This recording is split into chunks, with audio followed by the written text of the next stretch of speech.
நானே ஒளியாயிருக்கிறேன்னு இயேசு கிறிஸ்து மட்டும்தான் சொல்றார்.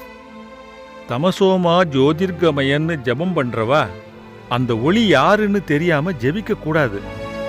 ஆனா உனக்கு தெரியும். நீ எப்படிமா இந்த இருள்ல வந்து சிக்கிண்ட? தாத்தா எனக்கு தெரியும், நான் இல்லன்னு சொல்லல. ஆனா எப்ப பாரு ஜெபம் பண்ணுன்னு சொல்லி டார்ச்சர் பண்ணா. ஜெபங்கிறது ஆண்டவரோட பேசுறது. நாள் பூரா யாரோடெல்லாமோ பேசுறோம்.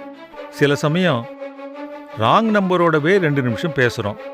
ஒரு நாளைக்கு 24 மணி நேரத்தை கொடுத்த ஆண்டவரோட ஒரு அரை மணி நேரமாவது பேசலாமே. உன் புருஷன் உன்னை பைபிள் தானமா படிக்க சொன்னா? தண்ணி அடிக்க போறேன், வந்து சிக்கன் ஃப்ரை பண்ணி கொடுன்னா கேட்டான். அதுக்கு பேர்தாம்மா டார்ச்சர். சத்தியத்தை தெரிஞ்சுண்டா மட்டும் போராது, சம்பிரதாயத்திலிருந்து வெளியில வரணும். பள்ளி கத்துறத கூட தீர்க்க தரிசன